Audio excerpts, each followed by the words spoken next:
Well, good evening, visitors. Welcome to the Australian War Memorial's Last Post ceremony. My name is Richard Cruz, and joining us today from the Royal Australian Air Force is Flying Officer Drew Zybel. We welcome the veterans who have served, those that are still serving, and the families that love and support them.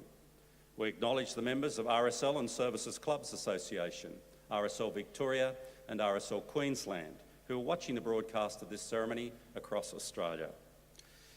And during this evening's ceremony, wreaths will be laid at the base of the Pool of Reflection by visitors and students on behalf of the following schools. From New South Wales, Pacific Hills Christian School, Dural. And from Queensland, El Arish State School, El Arish. And from South Australia, Hawthorndine Primary School, from Hawthorndine. Australia's Federation Guard is a tri-service ceremonial unit of the Australian Defence Force. They provide a ceremonial presence at civil and military events and during visits to Australia by foreign dignitaries. The Guard will now dismount the catapult party from the tomb of the unknown Australian soldier within the Hall of Memory.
If you're able, I invite you all to please stand and join in singing the national anthem.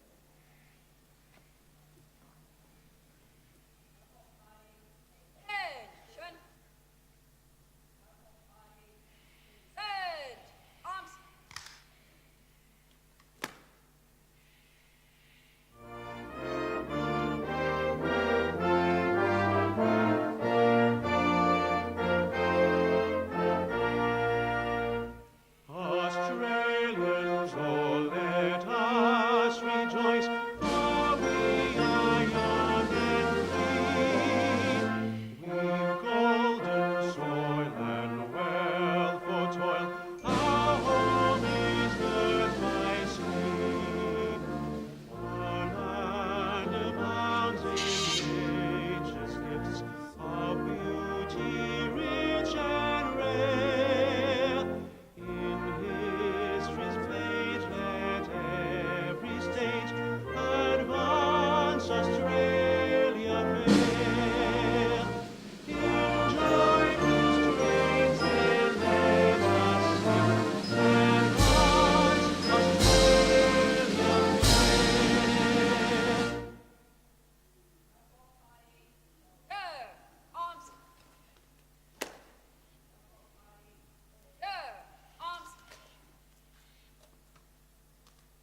Students, you may be seated.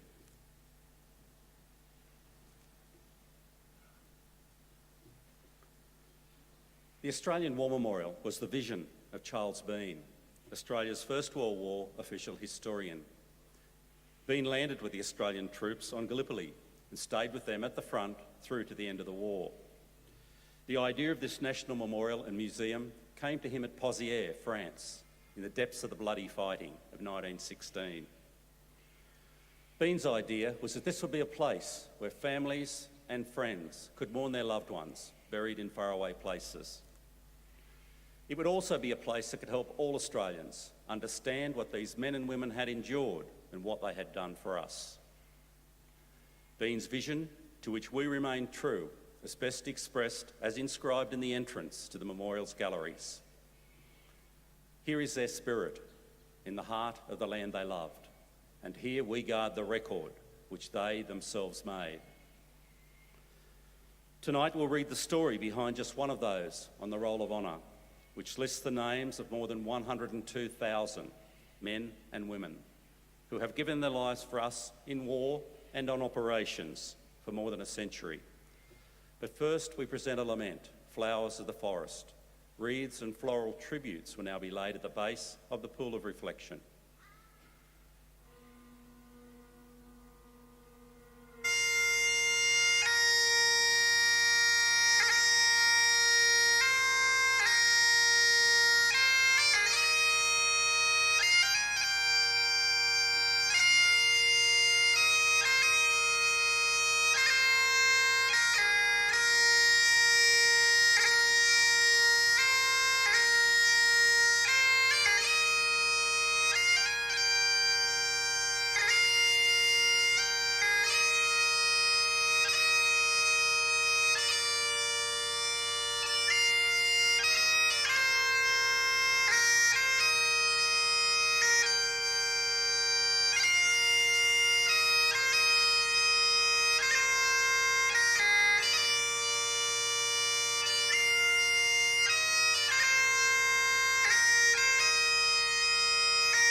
Today, we remember and pay tribute to Corporal Alfred John Cock.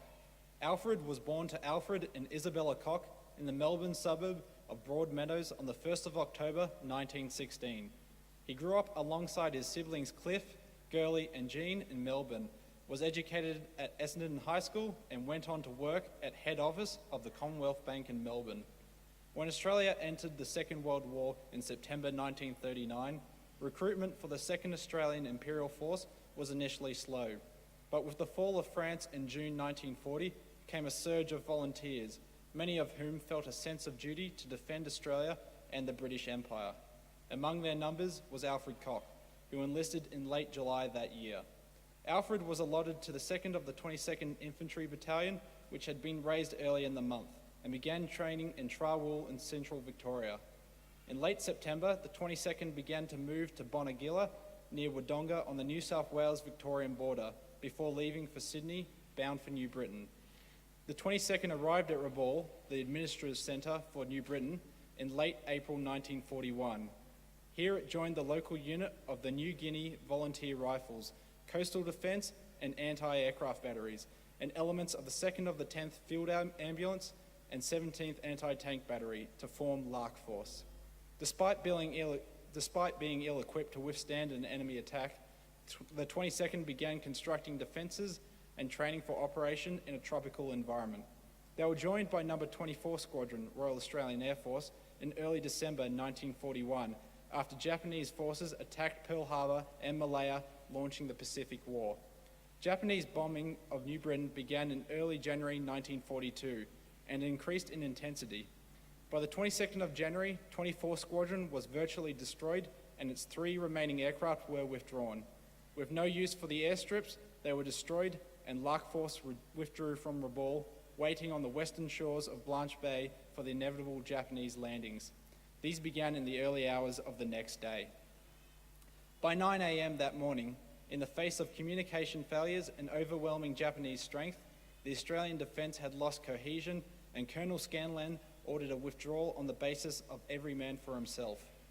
Unprepared for retreat, chaos ensued, and Lark Force disintegrated.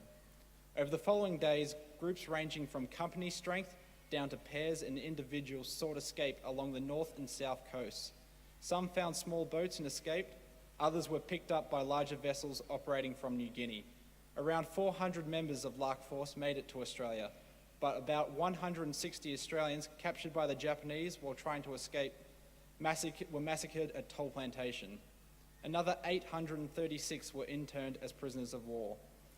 Early in the morning of the 22nd of June 1942, members of the 22nd Battalion, including Alfred, and civilian prisoners captured in New Britain, were ordered to board the Montevideo Maru, which sailed unescorted for Hainan Island, keeping to the east of the Philippines in an effort to avoid Allied submarines.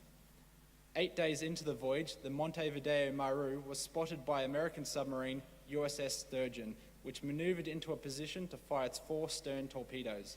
Survivors from the Japanese crew reported 2 torpedoes striking the vessel, followed by an explosion in the oil tank on the aft hold. The ship sank in as little as 11 minutes. Although the Japanese crew were ordered to abandon ship, it does not appear they made any attempt to assist the prisoners to do likewise. The ship's lifeboats were launched, but all capsized and 1 suffered severe damage. While the exact number and identity of more than 1,000 men aboard the Montevideo Maru has never been confirmed, an estimated 845 military personnel and up to 208 civilians lost their lives in the tragedy. Alfred Koch was among the dead. He was 25 years old. His name is listed on the Roll of Honour on my left among almost 40,000 Australians who died while serving in the Second World War. This is but one of the many stories of service and sacrifice told here at the Australian War Memorial. We now remember Corporal Alfred John Koch, who gave his life for us, for our freedoms, and in the hope of a better world.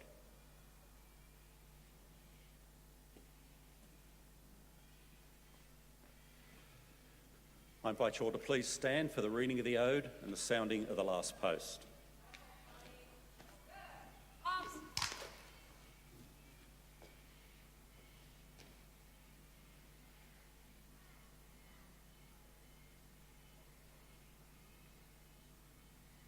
They shall grow not old, as we that are left grow old.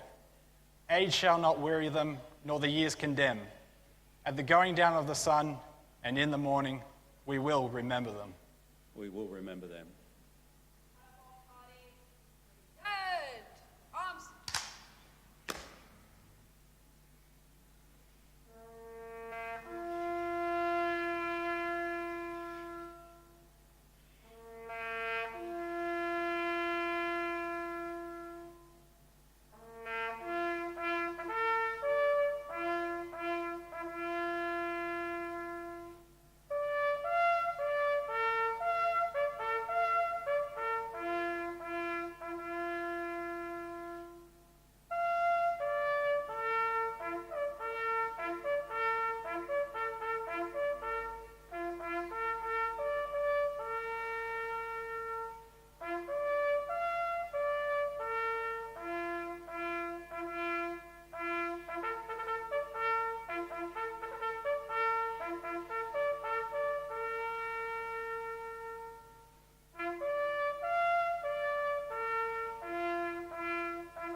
lest we forget.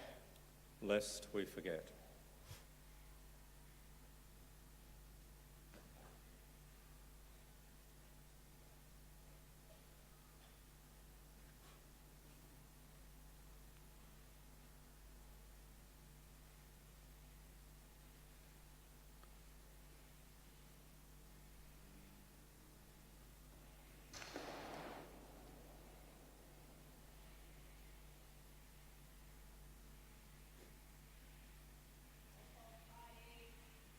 Words.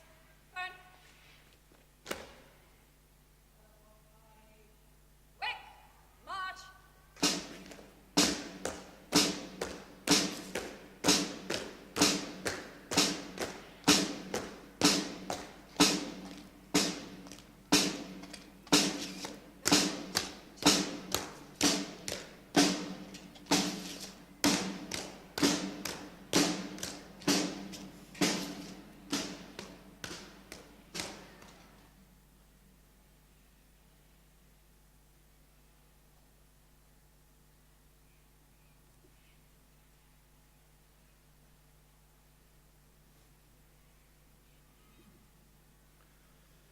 We leave you this evening with the words of the memorial's founder, Charles Bean.